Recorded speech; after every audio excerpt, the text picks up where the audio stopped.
Shalom, shalom. Call halal, YAHAWAH, BAHASHAM, YAHAWASHI, BAHASHAM, QADASH. That's giving our praise to the Most High, in the name of His only begotten Son, in the name of the Holy Spirit. My name is Ibar from the Prophets in Babylon, camped down here in Tampa, Florida. And I want to give double honors to the elders and apostles of Great Millstone who taught us His truth and truth of sincerity.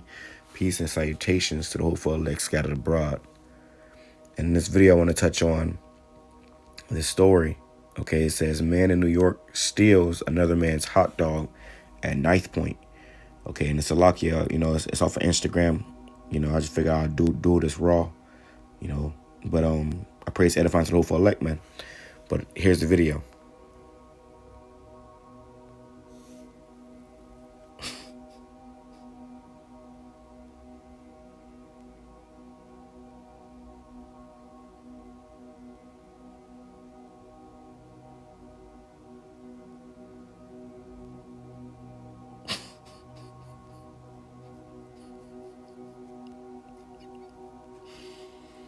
Can you imagine walking home, eating a hot dog, and the man robs you at Knifepoint for your hot dog, man?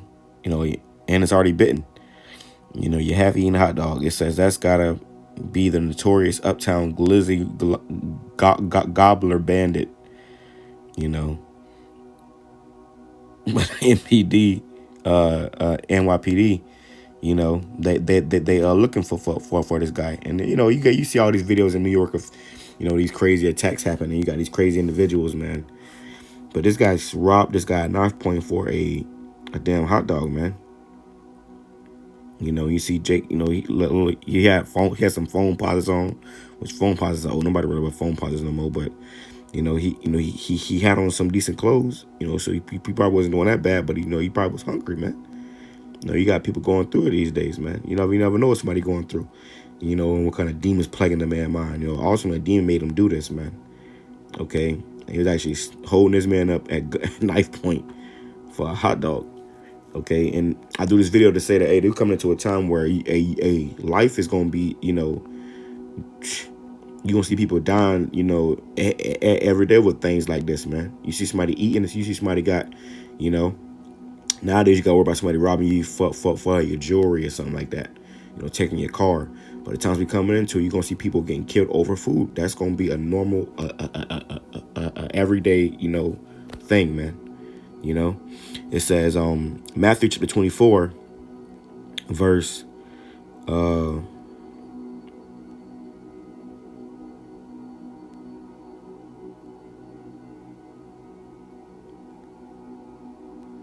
verse 12, Salakia. It says let me go up a little bit, actually. Verse 8, it says, all these are the beginning of sorrows. Okay, these are the beginning of sorrows. So we coming into that time where it's gonna be much sorrows, but this is just the beginning of it, man. And right now it's funny, but in a couple of months, man, when this recession really kicks in, it ain't gonna be funny no more, man. You're gonna have people coming out of stores with grocery cartons and they getting robbed for their groceries, man, getting followed home and killed in their homes, and motherfucker, warming up a damn microwavable pizza, watching their TV as they did, That's the times we're coming into, man. It says, verse 12, and because iniquity shall abound, the love of many shall wax cold. Because what? All this iniquity, all this sin is going on, all this wickedness is being promoted here. The love of many is waxing cold. So you see, when you allow more wickedness and sin and evil into a society, that puts more demons on the people. That makes these people act out and do things that's out of character, man. Do stupid shit. It becomes more and more, it's just more and more madness, man. The crimes, start to make less and less sense. Okay, it says, but he that shall endure unto the end, the same shall be saved, man. Okay, the same shall be saved. Okay, he that endure to the end, the same shall be saved. And like I said, right now it's a joke. Right now it's all fun and games. Hey, this could even be a joke. This could be all, but this is gonna be a reality very, very, very soon. You see, you can't be simple, man. Don't be simple. Hey, motherfucker might stab your ass up for a plate of food that you walking home with pretty soon, man. And they're not saying it's never happened before. It says, in this gospel, the kingdom should be preached in all the world for a witness unto all nations, and then shall the end come. So we preaching this word, okay, and that's bringing us closer and closer and closer to the end of this place, man. okay, to the death and destruction, okay, the hell and turmoil that's prophesied to come upon this place, okay.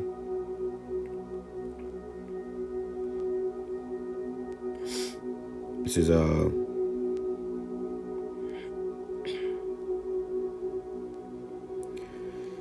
is Second Ezra chapter 15, verse 14. Woe to the world and them that dwell therein. Okay, woe, which means destruction unto the world and them that dwell therein. You people that are in this world, you see the God was all in his phone.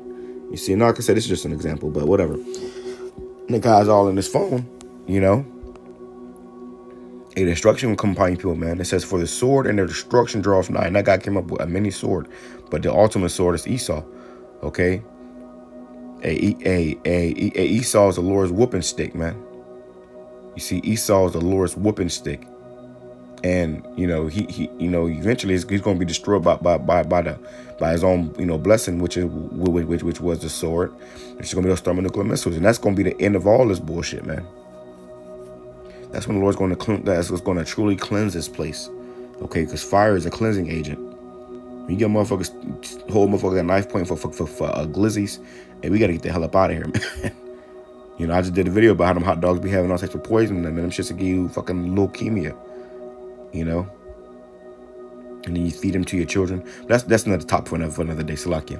Verse 15, it says, for the sword and the destruction draweth nigh, and one people shall stand up to fight against another, and swords in their hands. For there shall be sedition among men, and invading one another. They shall not regard their kings nor princes, and the course of their actions shall stand in their power. A man shall desire to go into a city, and shall not be able, for because of their pride, their city shall be troubled, and houses shall be destroyed, and men shall be afraid. You see, here's the point. A man shall have no pity upon his neighbor. These guys have no pity upon you, man. You know, a man shall have no pity upon his neighbor, but shall destroy their houses with the sword, and shall destroy their houses with the sword, and spoil their goods because of the lack of bread and for great tribulation, man. Okay, for the lack of bread and for great tribulation, because there's gonna be a lack of food out here, man. It's gonna be hell going on. People ain't got no job. People got no hospital. People, gonna be just seeing they damn, loved ones die. Okay, and people, these civilized people are gonna lose their damn mind, and you might get hunted down for your damn hot dog or something, man. In the times that we coming into, don't be surprised. Okay, don't even be surprised. That's the point, though. With that bit, I'm gonna say shalom, kwame shirala, abba, babal.